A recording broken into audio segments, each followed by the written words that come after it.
Muy buenas tardes. Agradecemos a todos los que nos han estado acompañando desde las 3 de la tarde cuando partió este Hey Festival Forum y por supuesto le damos la bienvenida a todos quienes han llegado a ver esta última presentación, esta última conferencia. Ha sido una tarde muy intensa, en un día de mucho calor, pero aquí está muy fresquito, así que estamos refugiados. Queremos, además de agradecerles, contarles que Sura apoya desde el año 2014 el Hey Festival, que aprovecho de contarle a la gente que se está recién acercando, que se llama Hey Festival, porque viene de un pueblo en Gales que se llama Hey. Es un poco más largo el nombre del pueblo, pero empieza así, tal cual, Hey. Y ahí se empezó a hacer este festival hace ya varias décadas. Ahí la explicación de este nombre. Y Sura apoya desde el 2014 el Hey Festival, empezando por la versión de Colombia en Cartagena de Indias, donde es un suceso impresionante el Hey Festival. Y a raíz de la expansión de esta compañía en América Latina, Sura decidió apoyar como socio regional del festival sus espacios en Perú y en México, donde tiene presencia mediante Sura Asset Management y Seguros Sura. Hoy, por primera vez en Santiago de Chile, nos llega este regalo de cultura, este Hey Festival que abre sus puertas a la ciudadanía, donde todos durante esta tarde hemos sido testigos de una apasionante jornada cultural. Vamos a invitarlos a continuación en el Hey Festival a una excelente charla. Queremos contarle que hay streaming a través del Facebook de Sura Chile para que le cuenten a sus amigos, colegas, parejas que pueden escuchar y ver lo que viene a continuación por streaming, Facebook de Sura Chile. También tenemos el hashtag Hey Festival Santiago, recuerden que se escribe H-A-Y, Hey Festival Santiago. Voy a dejar con ustedes a continuación a nuestra invitada desde Dinamarca. Voy a presentar su nombre lo mejor posible, pero si no, Angélica Bulnes, que es nuestra destacada periodista que va a entrevistar a nuestra escritora danesa, me ayudará. Ella se llama Jane Teller. Espero haberlo dicho decentemente. Lo que sí estoy seguro que Angélica Bulnes sí se pronuncia así. Un aplauso para Jane y para Angélica y escuchemos a continuación esta súper interesante conversación.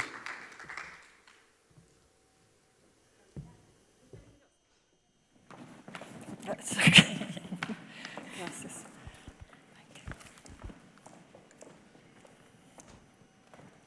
Hola, muy buenas tardes.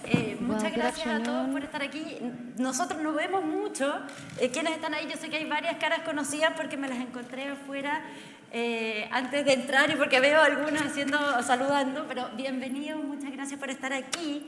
Muchas gracias al Hey Festival por esta invitación y a Sura, que apoya este festival que tiene su primera versión y que esperamos que sea solo el comienzo de unas versiones cada vez más grandes, más amplias, que vayan creciendo, porque la verdad es que son realmente una estupenda oportunidad. ¿Se escucha bien, no es cierto? Bueno, quiero agradecerle además a nuestra invitada. No recibimos muchos autores desde Dinamarca, así que es realmente un gusto. Jane Teller. Gracias. We are very happy to have you here. Thank you very much. Y antes de empezar la conversación con ella, yo les quiero presentar, porque una de las cosas que tiene de filosofía el Hey Festival es que estas charlas son para todos, para los que saben mucho, para los que conocen a los autores, para los que no conocen a los autores. No queremos que nadie se quede fuera, así que les voy a hacer una introducción no tan cortita de Jana, porque creo que vale la pena. Entonces, bueno, es una premiada escritora danesa y antes de entrar en su currículum les quiero leer una frase, les voy a contar una historia sobre un libro que ella publicó que se llama Nada, que lo tengo acá, no sé si se ve, es una edición muy bonita además, un diseño muy bonito. Y que parte con la frase que dice: nada importa, hace mucho que lo sé, así que no merece la pena hacer nada. Eso acabo de descubrirlo. Bueno, esta es la historia de un adolescente que un día decide dejar el colegio precisamente porque nada importa.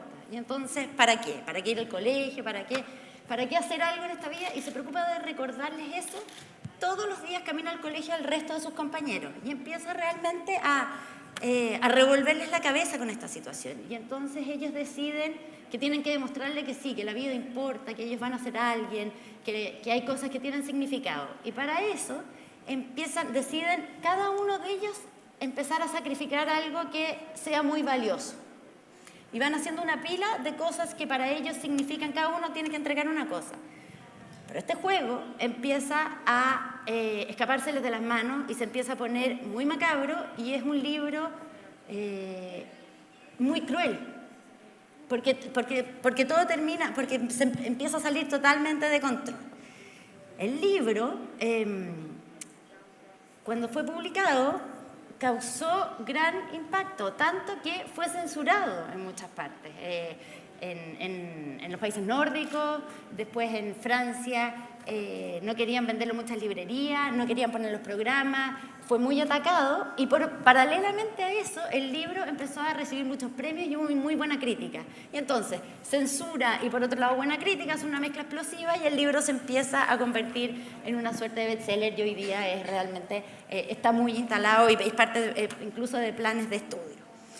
Bueno, esa es una de las razones que a Jana la han hecho muy conocida, pero la verdad es que ella es una mujer que tiene muchos intereses y que además comenzó su formación es de economista y trabajaba en las Naciones Unidas en resolución de conflictos, hasta que un día decidió dedicarse de lleno a la literatura.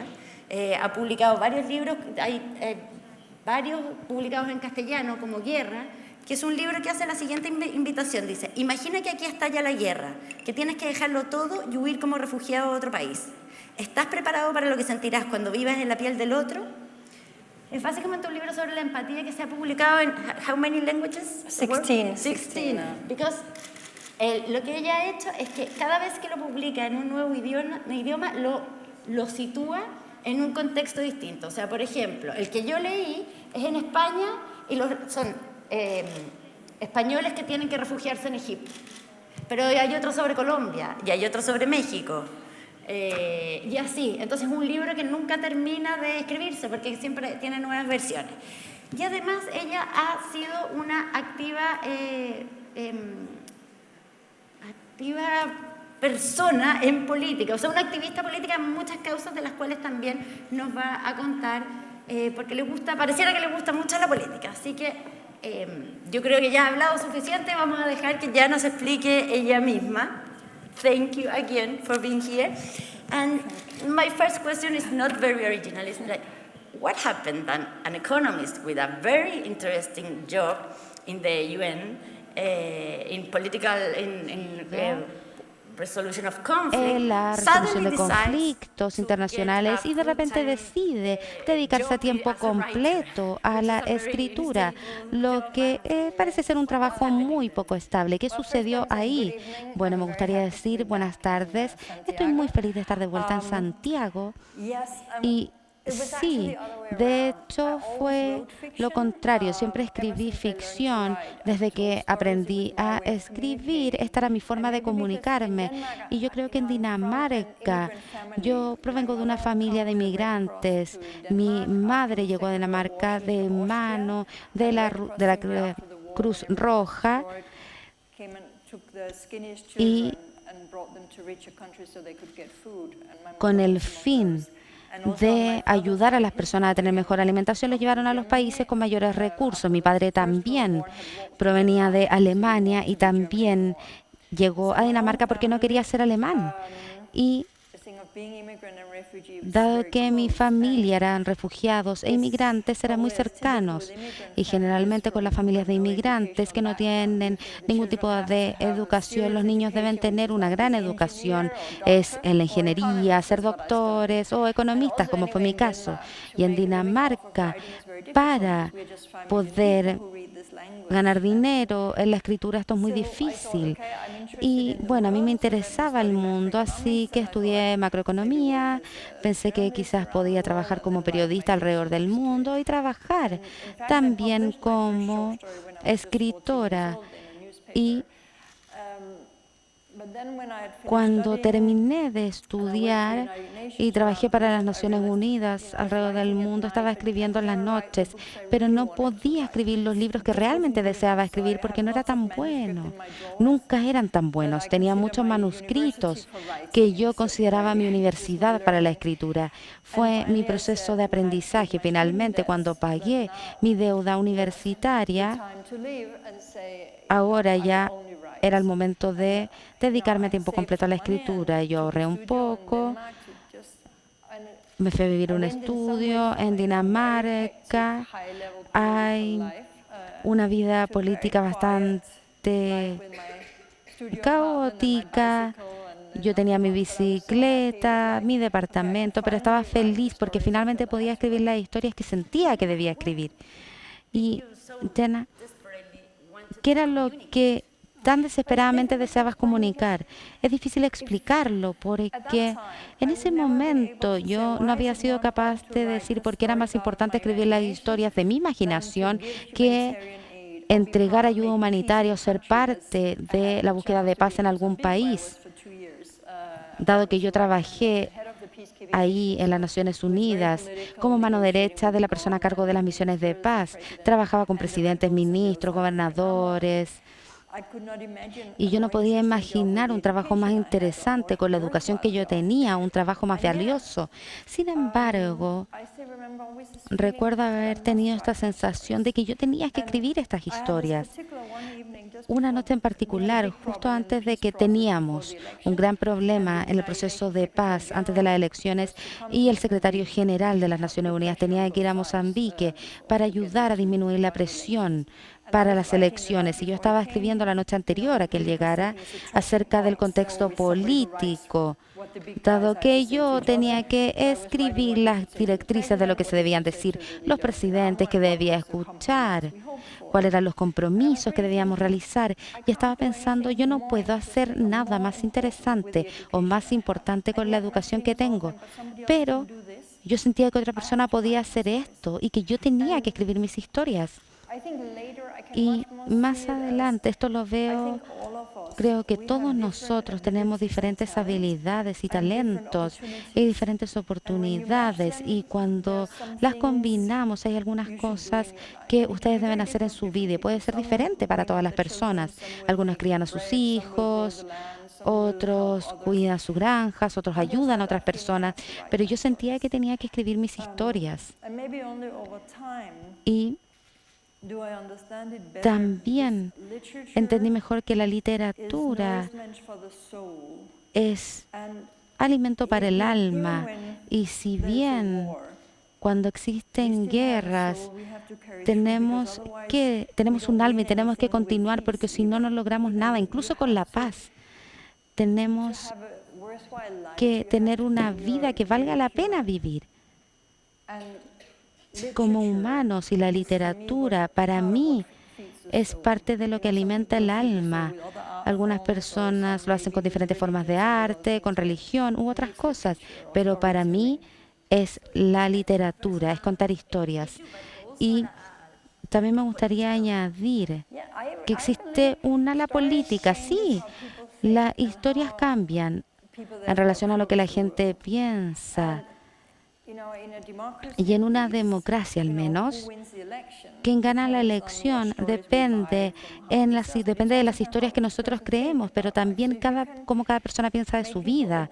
Y quizás las personas pudiesen abrir sus ojos de manera diferente. También esto va a influenciar cómo votan. Y hablemos un poco acerca de el libro, Nada, de este libro tan controversial. Al momento de escribir este libro, inicialmente fue para personas más jóvenes, pero ¿estabas pensando más bien en algo provocativo o simplemente llegó a ser así? Solo pasó. A mí siempre me gustaba leer, pero yo tenía 35 cuando lo escribí y aún así me gustaba leer, y no era como que ahora crecí y tengo que escribir algo para la gente joven para pensar en el significado de la vida. Era mi propia búsqueda de significado. Y desde que escribo es porque siempre intento aprender algo nuevo de lo que no entiendo en este mundo. Y pensé que nunca iba a escribir libros aconsejando a jóvenes para las perspectivas más jóvenes, pero y cuando hablaba con los editores para ver qué era lo que iba a hacer, qué era lo que no iba a hacer, decidí, bueno, ¿qué van a hacer los amigos de este personaje principal? Y ahí tenía una historia. Y aprendí mucho al escribir este libro, pero particularmente debido a una razón, y que es porque existen temas que son mejor abordadas mediante las voces de adultos jóvenes que los adultos, porque a los 14 años, 15 años es donde pensamos de manera más radical, por ejemplo, las preguntas existencialistas sobre la vida. Tenemos esta apertura mental porque lanzamos estas nociones preconcebidas de generaciones pasadas por la borda. Y por eso era que fue muy importante hacer este camino con los jóvenes, buscando el significado de la vida más bien, porque si no habríamos pensado qué dice esta religión, qué dicen los chinos, pero no con los adultos jóvenes. Con ellos se intenta buscar desgranar más bien la vida, ver qué es lo que es real. Y al utilizar estas voces de adultos jóvenes, me parece que paradójicamente el libro se convirtió en algo más interesante para los adultos. Yo lo leí, no soy adolescente, y lo disfruté. Y es terrible, es bastante cruel, y los personajes son bastante malos a medida que avanzas página a página, pero no estoy segura si es que es apto para los más jóvenes. Hoy se aplica más, bueno, ya está en los colegios, pero está en las universidades y lo leen los adultos. No es para niños, pero para todos mayores de 13 años aproximadamente. Una vez que pasas la idea del no significado, por ejemplo, tenemos este máximo de vida de 100 años, pero ¿qué hacemos con esto? Tenemos un 90% del mismo ADN de los chimpancés, pero sí, entonces todos estos detalles llevan la convicción de otros chicos de que la vida sí tiene significado. Y en la superficie se intenta convencer al personaje principal de que la vida sí tiene significado, pero al camino se convencen a sí mismos de que sí tiene significado. Y muchas veces nosotros mismos nos cuestionamos esto. Esto subyace en el sentido de los otros, pero la pregunta es, hay otra pregunta, esta pregunta del significado de la vida es algo que todos tenemos dentro. Estamos tan preocupados acerca del significado y de lo que importa. ¿Por qué? Porque pareciera que todo te importa mucho.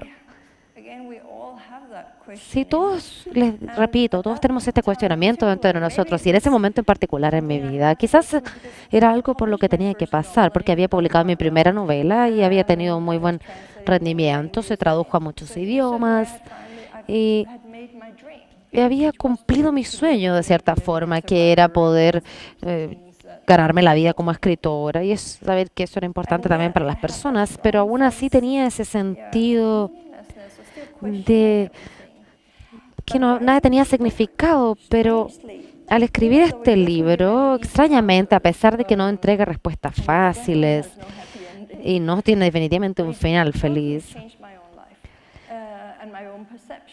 cambió mi vida, la percepción. No es que fue de un día para otro, pero con el tiempo y al conversar con los lectores también. Por supuesto, lo tenía que releer cada vez que había una presentación, pero el hecho de que alguien hubiese entendido algo, no quiero revelarles el final, pero y no cree que hay nadie que pueda contradecir todo lo que ya se ha dicho sobre la vida y el universo, pero lo que me he dado cuenta es de que cuando este personaje se sube al árbol y ve su vida, es como que se la viera desde afuera y es verdad que no tuviera significado porque es minúscula nuestra participación, nuestra vida, pero no vivimos en esa perspectiva y esa es la realidad, vivimos en el aquí y en el ahora. No sabemos de dónde somos y no sabemos qué es lo que va a ocurrir cuando muramos o qué pasa después de la muerte, pero al escribir el libro me di cuenta de que no tenemos que saber ninguna de las dos cosas y no es ese un regalo tremendo solo el tener esta vida porque solo lo que sabemos es que estamos aquí y ahora por los 50, 80 años que vivamos, pero este es el regalo que tenemos y no sabemos por qué lo tenemos, si es que es una razón solamente de la naturaleza, si fue el Big Bang, si fue la región, pero solo sabemos que tenemos esta vida y este regalo de la vida es mucho más extraordinario precisamente porque no sabemos por qué lo tenemos. Y de alguna forma, para mí, en mi cabeza me deprimía antes cuando me hacía estas preguntas existencialistas que no podía responder, pero al darle esta voz en el libro a este personaje, es que todas las luces, todas las puertas se abren y ahora pienso en estas preguntas que no puedo responder y pienso que esta persona que es mi amigo y me ha ayudado a descifrar qué tan extraordinaria es la vida y que debo valorar cada momento y que debo hacer lo mejor posible con este regalo. Y para mí, eso también está relacionado con ser de ayuda para otras personas y además la aplicación, nuestra participación en este planeta.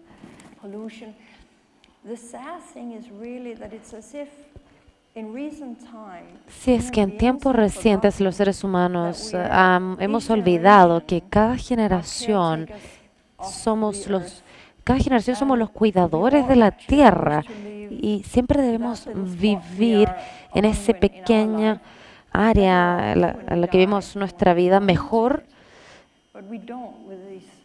de lo que lo hicieron las otras generaciones, pero no sé si esto se plantea para las nuevas generaciones y es por eso que el planeta está como está en este momento, pero también tenemos la posibilidad de revertir esta situación y nadie puede salvar todo el planeta por sí solo, pero todos podemos hacer una pequeña parte, cuidar un poco, solo si todo el mundo lo hiciera, claro, pero hay mucho significado solo en hacer eso.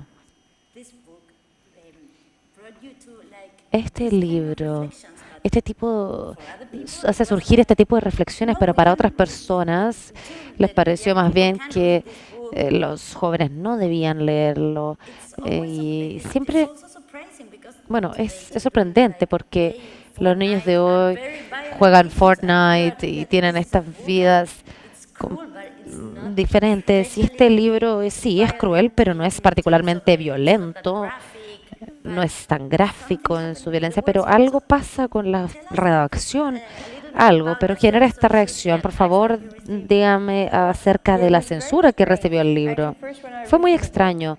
De hecho, cuando había recién escrito el libro, los que lo publicaron dijeron que nadie iba a leer un libro que se llamara Nada.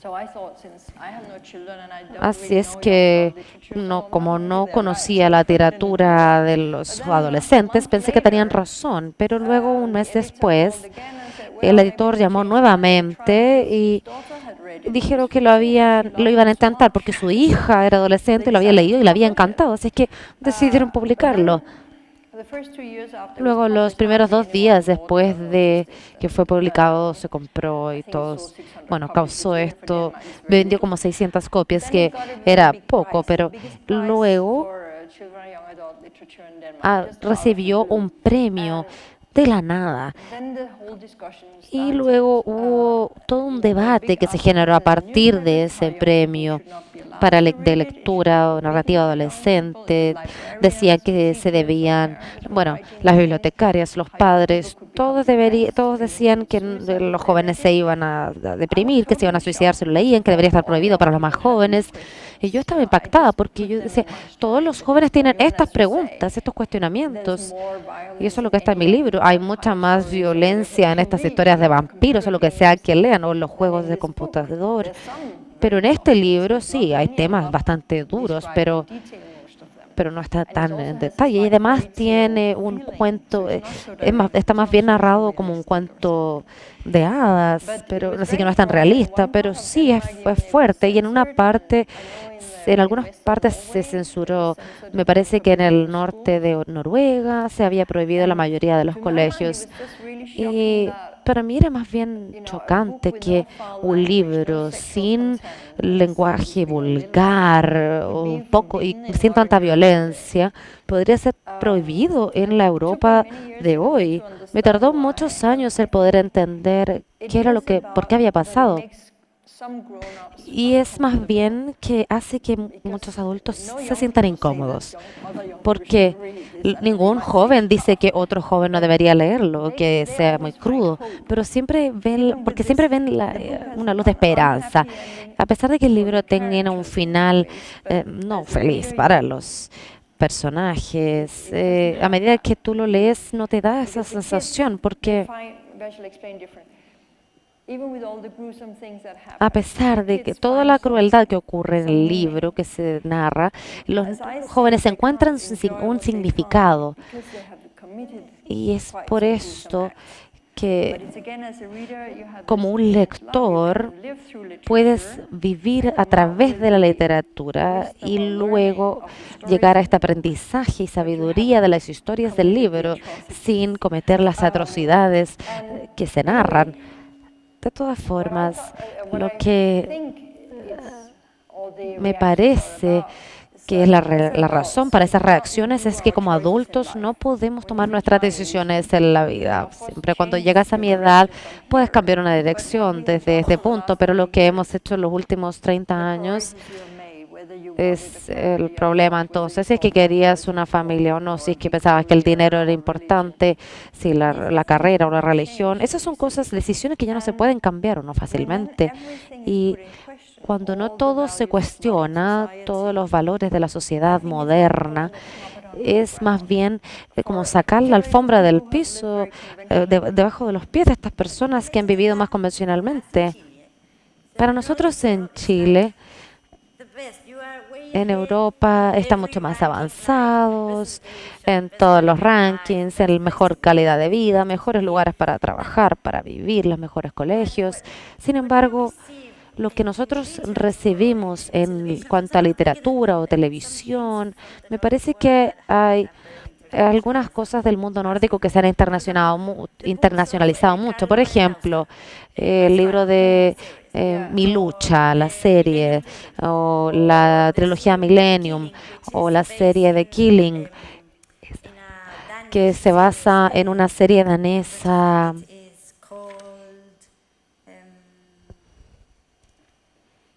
que se llama Fort Williamson.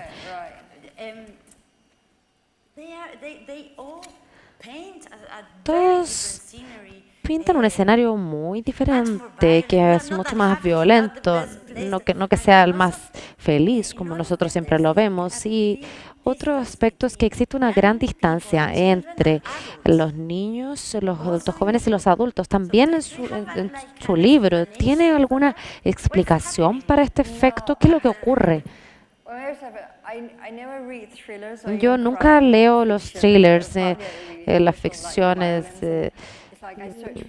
criminalísticas, o pienso en otras cosas, pero es verdad, se piensa que tenemos estas sociedades violentas en la sociedad escandinava, pero quizás es la naturaleza humana lidiar con el miedo y se crean ficciones al respecto. Es nuestra forma y de manera extraña. No creo que exista una diferencia entre los niños y los adultos jóvenes. A los niños se les expone mucho al mundo de los adultos de manera más temprana, quizás en comparación con otras partes del mundo, pero es porque somos una sociedad más bien donde no existe más bien igualitaria, en donde no hay una diferencia, una brecha tan grande entre los ricos y los pobres, pero en donde existe. Hay algo oscuro en nuestra sociedad también. Tenemos unas sociedades con un gran bienestar a nivel social. Sabemos que hay hay unas nuevas brechas, particularmente en Dinamarca, de donde yo vengo, y no está tan tolerante como solía ser, pero aún así hay unas sociedades básicamente buenas en la mayoría de las poblaciones, así es que es bastante extraño que exista tanto enfoque en la violencia, tanto atención. Tendemos a pensar que todos están viviendo muy felizmente, pero son más oscuros que lo que nosotros pensamos.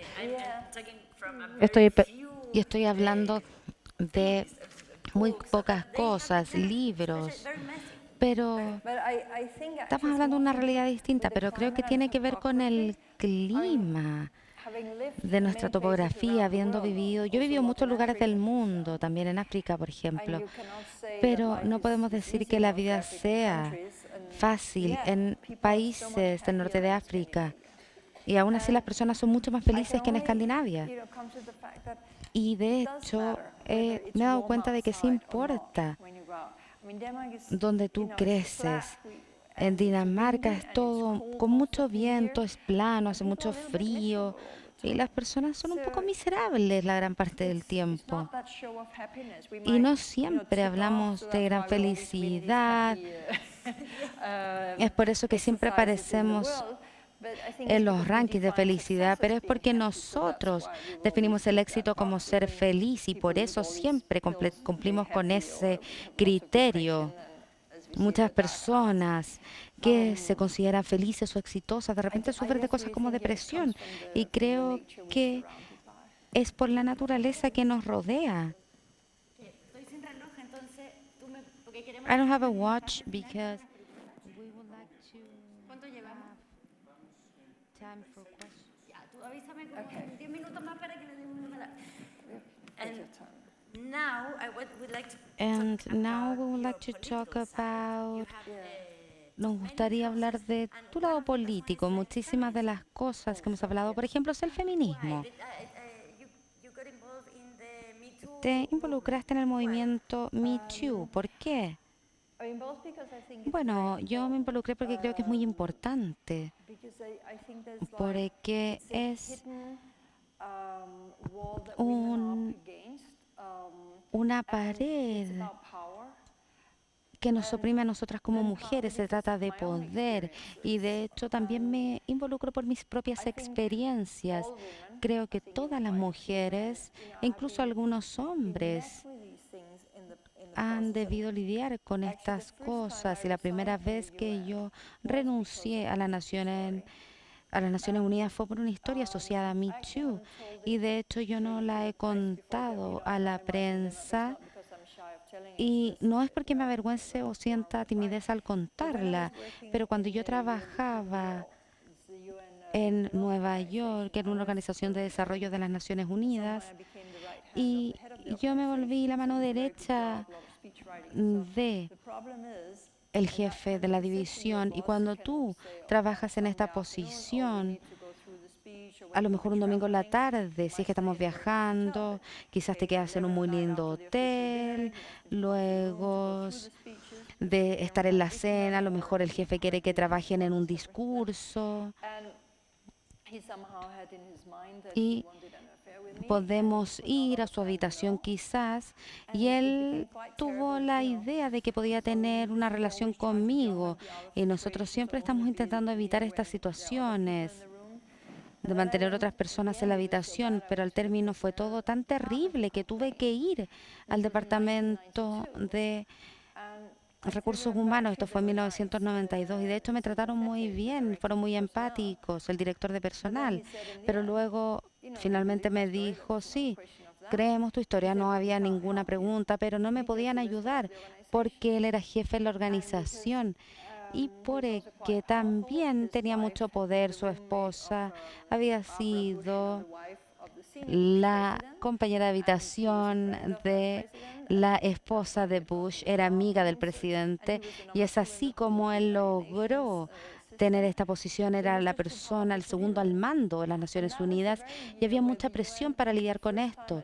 Y la primera vez que las Naciones Unidas adoptó directrices para el acoso sexual. De hecho, otra mujer comenzó un caso contra un hombre argentino que de hecho es el número 2 en la organización donde yo trabajo y también le encanta coquetear con las mujeres, es muy mujeriego y de hecho se realizó una petición para detener este caso, esta pobre mujer que estaba tratando de crear un caso y estaban acosando a otras mujeres y me obligaron a firmar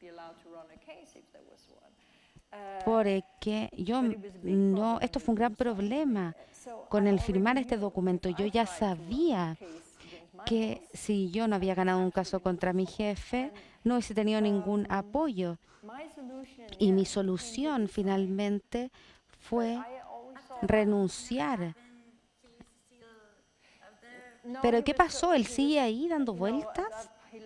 No, él renunció al poco tiempo después, pero tenía 64 años, era bastante viejo en ese tiempo. No sé qué le pasó después, pero sí era un hombre muy poderoso, se movía de un trabajo a otro. Y tengo que decir que el departamento de personal me ayudó y cuando yo renuncié porque yo había estado muchísimo tiempo en la organización para tener una ausencia, una licencia, y ellos me permitieron, a pesar de que yo no llevaba el tiempo suficiente, y ya pude evitar viajar con él. Eso fue de gran ayuda, pero yo renuncié. Se pueden imaginar que yo vengo de Dinamarca.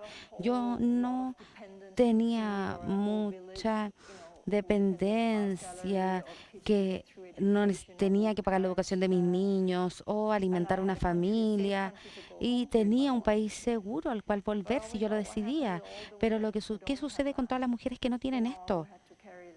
Y que tienen que cuidar a sus padres o que tienen que hacerse cargo de la salud y de otros y no pueden renunciar, que eso también lo vi en las Naciones Unidas. Conozco muchas historias de estas mujeres. Y esto es parte de cuando yo vi el comienzo del movimiento Me Too, vi a las actrices y mujeres que son muchísimo más privilegiadas que la mayoría de nosotras, pero a menudo la pelea y la lucha debe partir con aquellos que son más fuertes, más privilegiados, porque pueden hablar. Y ahora vemos que esto sucede en todos lados, en el mundo, en China. Entiendo que aquí también es algo muy importante y en otros campos también. Y por eso tenemos escritos acerca de casos en las Naciones Unidas que por fin, para mí, trágicamente, se parecen a lo que yo viví. Y ahora vemos que eran mujeres que no tenían apoyo en el sistema y de alguna forma tenemos que cambiar esto y también tenemos que hacerlo por el bienestar de los hombres, porque algunos hombres son aquellos como el caso de Harvey Weinstein, pero también en una cultura ellos no se dan cuenta de lo que siente una mujer cuando tú eres el jefe y coqueteas con ella o realizas movimientos indeseados. Es una posición de privilegio y debemos crear conciencia de esto. Y en mi mente mucho se puede hacer si es que tenemos un sistema como una comisión de la verdad, como sucede en Sudáfrica. Y no se trata de castigar a cada hombre que se equivoca, sino que se trata de cambiar estructuras. Por supuesto, algunos han violado o han hecho cosas muy malas y ellos se tienen que castigar. Pero también tenemos que cumplir con las expectativas que están implícitas en una cultura enferma. Y sería muchísimo mejor que no se trata de perder un trabajo, sino que si ustedes hablan, si alguien se atreve a contar su verdad, y esta Comisión de la Verdad para cada país hace su trabajo y dicen, hey, yo también me equivoqué en este caso, a lo mejor podríamos resolver muchos temas así. Se trata de comunicar esta conciencia y que toda persona tome responsabilidad, pero sin hacer que esto sea una gran catástrofe para aquellos que cometieron una transgresión pequeña, pero sí es muy importante cambiar la cultura y así tener algo de lo que hablar. Pero en este momento esto es muy extremo, ya sea que un hombre pueda mantener oculto lo que hizo o que sea castigado muy severamente. Y por supuesto hay algunos que no han hecho nada, pero también hay un área gris en esto y creo que se puede resolver si es que creamos al menos una posición para decir la verdad. Y bueno, y yo creo que leí en una entrevista y ahí comentaste que las redes sociales y el Internet están generando una nueva explosión de misoginia. ¿Y por qué es esto así? Creo que es porque Internet y un gran error que cometemos. Recordemos que los ingenieros que diseñaron este Internet sin pensar en el impacto que tendría posteriormente. Y una de las decisiones que tomaron fue el poder permanecer anónimo en Internet, y ese fue el error más grande, y eso se debe cambiar, porque no debemos ser anónimos en Internet. Las personas todo el tiempo deben poner sus nombres cuando van a comentar sobre algo, porque así esto podría tener muchos comentarios de odio, porque las personas en ciertos contextos sociales no dirían ciertas cosas si es que su nombre está en la pantalla. Y esto también detendría muchas actividades ilegales, y esto sería, por ejemplo, más fácil evitar la distribución de pornografía infantil, pero el anonimato desafortunadamente permite que lo peor de nosotros aparezca, y las personas, lo que antes hubiesen pensado en compartir con sus amigos en un momento en que se sentían seguros para decir algo feo, ahora aparece y está por escrito. Y también porque lo dicen en una pantalla, y no es lo mismo que si se lo decimos a alguien en persona, porque podemos sentir la reacción. Entonces son estas dos cosas combinadas, pero yo creo que cambiar el anonimato revolucionaría las cosas. Pueden preguntar en inglés o en castellano, porque Yana tiene tiene posibilidad de traducción, así que quiero ver esas manos, aunque no veo mucho, pero por allá está la Isabel Plant levantando la mano. Y la Lucía López también, la Lucía, ¿no es cierto? Sí, están allá levantando la mano con mucho entusiasmo. Si quieren se pueden presentar un poquitito. Okay, I have it here. Hi, Janne. I was thinking about what you said. Yo You lived pensaba in acerca de lo Africa que and dijiste Europe viviendo en and África, en States, Europa, en and Estados I Unidos, wanted to know what y you yo think quería about saber qué es lo que what's piensas keeping us, acerca everybody, de qué es like, lo que mantiene not a together in todos in no the current world. unidos We are en el so mundo connected actual. via Estamos tan internet and conectados a social través de media, Internet y los medios but we're sociales, lacking empathy. pero I nos was falta thinking about the book empatía. you wrote Y yo about pensaba acerca del immigrants libro que tú putting in someone else's escribiste, los shoes. inmigrantes, So, y ponerse en los what's zapatos del happening otro. that ¿Y qué es even lo though que we're sucede? hyper-connected, Que si bien we can't estamos really hiperconectados, en be realidad empathetic no to each podemos ser other? empáticos el uno con el otro. It's a very good question. Es una excelente pregunta. I just published Y an yo essay publiqué un ensayo, una colección de ensayos about how to make this acerca model de cómo hacer multicultural work. And este it's linked to modelo what you're multicultural talking about. funcionar. Y de Because I hecho, think how creo we que connect como nosotros through nos the internet, conectamos por Internet, through the screen, that actually we are cuando estamos en la with pantalla no other estamos hablando con otras personas, estamos hablándole a otros, y a menudo solo nos conectamos con nosotros mismos. Presentamos algo, incluso cuando las personas escriben acerca de sus problemas, es como escribir un diario personal de manera pública, no nos comunicamos con otros. Cuando nos sentamos acá, incluso en una situación como esta, incluso con la distancia de las sillas, sentimos la energía del otro, vemos sus rostros. Y ya están conectados en muchos otros niveles en comparación a una pantalla. Y creo que eso crea y genera empatía de manera natural, físicamente. Y eso desaparece con la pantalla. Y de alguna forma creo que para volver un sentido de conexión mayor, tenemos que apagar las pantallas. Hace algunos años yo funciono horrible en las redes sociales y para mí tiene un sentido como de estar vivo, porque si piensas en las tecnologías, en las pantallas, esto nos quita la experiencia central de vida, ya sea por el teléfono, que solo tenemos la voz, pero con la pantalla solo vemos, pero todos los demás sentidos desaparecen. No hay olor, puedes escuchar si es que hay música, pero no es lo mismo. Si es que si están en una sala cuando esto sucede, no hay sensaciones. Y es aquí donde nosotros pasamos gran parte de nuestro tiempo. Y de hecho nos retira de la vida y no es saludable. No nos abstrae y nos distancia de la vida real.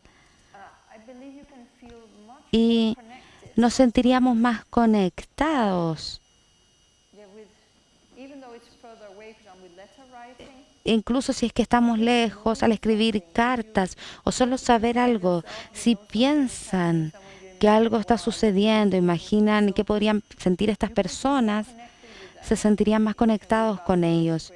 Pueden leer acerca de un atentado de bomba, un terremoto, pero sería diferente a que si lo leen en Facebook. Eso es lo que yo pienso. Pero lo que hagamos con esto, no sé, yo creo que nos vamos a cansar de estar enfrente de la pantalla. No vamos a poder evitar sentir que esto no es natural.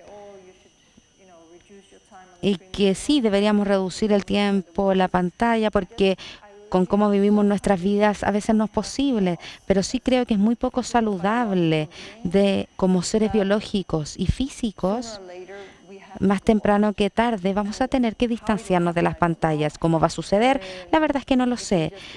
Quizás va a ser una moda de la que la gente se canse. A lo mejor se va a acabar la energía, entonces ya no vamos a poder conectarnos, pero creo que en algún punto va a parar. Esto simplemente no es saludable para nosotros. Hello, Janet. This is Lucía López. Tratando de conectar tus diversos intereses con los que comulgo plenamente, quisiera preguntarte si crees que el feminismo o la perspectiva de género es una oportunidad para la resolución de conflictos que enfrenta el mundo hoy, o solo lo asignarías como un movimiento que debe preocuparse de las brechas que enfrentan las mujeres. I didn't quite understand.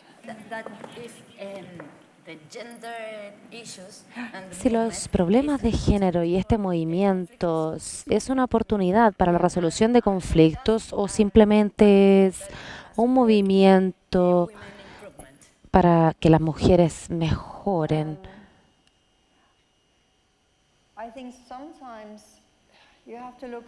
A veces hay que analizar los casos específicos. En muchos países la situación de las mujeres es mucho peor que la de los hombres, y es tanto así que hay que incrementar las posibilidades de las mujeres y aumentar la igualdad antes de decidir de hacer algo tanto para hombres como para mujeres. Pero además creo, y yo soy de verdad una gran creyente en los derechos humanos y mejorar la calidad de los seres humanos, y creo que cada vez que se mejoran las condiciones de las mujeres, se mejoran las condiciones de la humanidad, también para los hombres entonces, porque no puede ser bueno ser un hombre en una sociedad en donde las mujeres no sean libres e iguales. Quizás como Escandinava, bueno, tenemos pagan más del 50% en impuestos y te acostumbras a esa sensación de que es mejor ser menos rico o rica si eso significa que hay menos pobreza, porque se siente correcto y así debería ser. ¿Cuántas casas necesitamos? ¿Cuántos autos? Si tenemos lo básico, no necesitamos más que eso. Yo me imagino que cualquier hombre en su mente,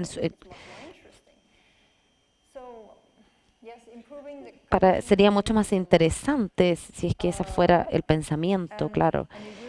Y mejoraría las condiciones para todos. Eso es lo que me parece. Creo que la razón del movimiento es importante tanto para hombres como para mujeres. Y además creo que cuando los hombres se den cuenta de cuál es, cuál es el efecto que sus transgresiones pueden tener hacia las mujeres, me parece que muchos hombres no desean hacer lo que hacen, pero tienes que crear esta concientización y luego además los cambios culturales de la mano para poder liberar a ambas partes de estos males y así ambas transgresiones pueden ser detenidas. Así es que me parece que cuando se trabaja para los derechos humanos es las personas que menos tienen que trabajan para lograr lo máximo. Pero me parece que es para el beneficio, todo esto es para el beneficio de los hombres también. No sé si eso responde a tu pregunta. Espero que sí. Yes, but could I add something Pero else? sí, pero puedo agregar algo más. Y es, si tú, por ejemplo, en otros problemas que parecieran más distantes del feminismo, como puede ser medio ambiente, sostenibilidad, sustentabilidad, economía, ¿crees que el feminismo tiene algo que aportar?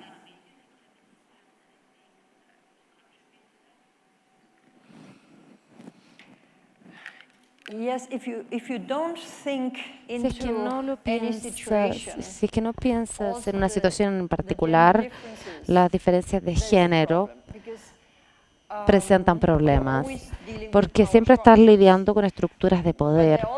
Sin embargo, también existen situaciones en donde dices, esto no necesariamente tiene un aspecto de género, simplemente depende de la situación. Y en muchos países, en muchos lugares en África, donde los proyectos de desarrollo quieren ayudar para distribuir agua, por ejemplo, eso puede abordarlo desde el problema de las mujeres, porque no tienen la energía para caminar hacia un pozo o lo que sea para extraer agua y luego vemos que los hombres no tenían que preocuparse de la tierra y hay muchos aspectos que hay que considerar en esos casos, por ejemplo el que les di de África, pero sí me parece que siempre es importante analizarlo. No se puede pasar por alto porque hay problemas de género, pero no siempre son relevantes. Ese es el tema. Tenemos que analizar si es relevante para lo que tú estás analizando o no lo es. Thank you, Lucia. How are we doing on the agenda of the time? Solo entonces, we have just 2 minutes. Which books of you can we find here in Spanish? I think that Nada. Traducidos al español aquí. Nada, Guerra. Ben, is a book, another book that was written Es for otro adults. libro que That's fue not escrito for para teenagers ese fue para also. adultos. That's like about ethics and modern life. Que se trata de la ética y la vida I moderna. have also a short story collection that's Además tengo in una Spanish in colección de Mexico, historias at least, cortas que called que se llama Todo, My first al novel menos en was México. like a Mi primera saga. novela, que era una saga construida en el realismo latinoamericano, pero se llama Audience Island. No recuerdo el título en español, la verdad, pero Pero no me acuerdo el título. Lilia de Odín or something like that. You say Ilia is Ilia, La Ilia, isla de la isla de Odín. La isla de Odín es el nombre en español. 5 books are in Spanish. Esos son los libros que podemos encontrar de Llana. Those are the And books you that we can recently find here. Y tú published a new recientemente book, but it's only in Danish. publicaste un libro que está por ahora solo en danés, ¿verdad? Sí. Que hablarlo con el editor. Are you interested Y estaría interesada de momento. ¿En qué te interesa de momento? ¿Qué es lo que estás leyendo? ¿Qué es lo que te mantiene interesada por ahora? Bueno, mucho. Me estoy muy al tanto, muy preocupada acerca del populismo All over the world, en we todo have, el mundo. of course, a lot in Europe. Hay mucho de ello en Europa, con Trump en Estados Unidos. Pues sabemos los resultados de la elección de Brasil, pero en el fondo es muy peligroso cuando ya no No tenemos la democracia basada en un nivel común de información en el que todos más o menos confiamos, porque si no la democracia se derrumba, es la condición básica para que la democracia funcione, ¿verdad? Y cuando eso ya no está presente, vemos lo que está pasando en el mundo, cómo el populismo puede salirse con la suya y llevar a cabo cualquier agenda que quieran. Es importante que lo consideremos, pero además es muy difícil. Tenemos que ocupar un idioma diferente. Y cuando hace 2 años en Dinamarca, cuando volví, estaba muy silenciosa porque me choqueaba que en mi país, que solía ser tan tolerante, ahora estaba tan homofóbico, tan racista, y es toda esta agresión, toda esta rabia en un país tan pacífico. Las personas decían cosas tan odiosas con facilidad. Y me preguntaba cómo presentar el debate. De hecho, hay unos de mis ensayos al respecto. Puedes abordar con la literatura a las personas en diferentes niveles. No es para decir que todas las personas que escribieron para los populistas son malas personas. Es importante decir que la gente se siente bajo presión, la gente siente que el mundo está cambiando muy rápidamente y que su forma de vida está sometida a presión. Así que es justo para ellos que piensen que es la solución. Es lo que les han dicho que funciona. No son los que están creando los problemas, estos son refugiados que son refugiados por las mismas razones. Existe una guerra sucediendo por recursos económicos, por el cambio climático, y ellos tienen que huir.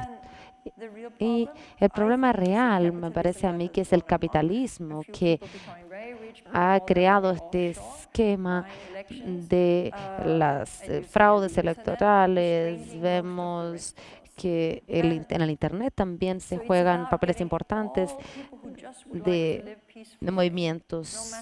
Y todos tenemos el derecho a vivir en paz sin importar la religión y la cultura. Todos tenemos que enfrentarnos ante estos extremistas que ganan cuando nos radicalizan. Y espero que esto pueda ser contado a través de historias reales, de manera diferente. Vernos cara a cara con las personas no puede ser realizado, como yo lo veo, mediante estas políticas públicas que están creándose ahora. Ese es mi temor por el momento. Es un mensaje muy importante para poder cerrar este panel de conversación. Muchas gracias, ha sido un privilegio tenerla aquí. And thank you very much for joining us this afternoon. A round of applause. Thank you very much to all of you.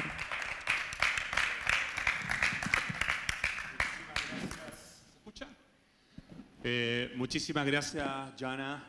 Thank Jana so much. Thanks, Angélica. That was an excellent conversation, great interview. And we would like to tell you before you Tenemos dos muy buenas noticias. Primero, que están todos invitados al cóctel que vamos a hacer a continuación en la terraza, preciosa terraza. Ya bajó un poquito el calor, vamos a tener cosas ricas para compartir con todos ustedes, así que por favor los invitamos a la terraza.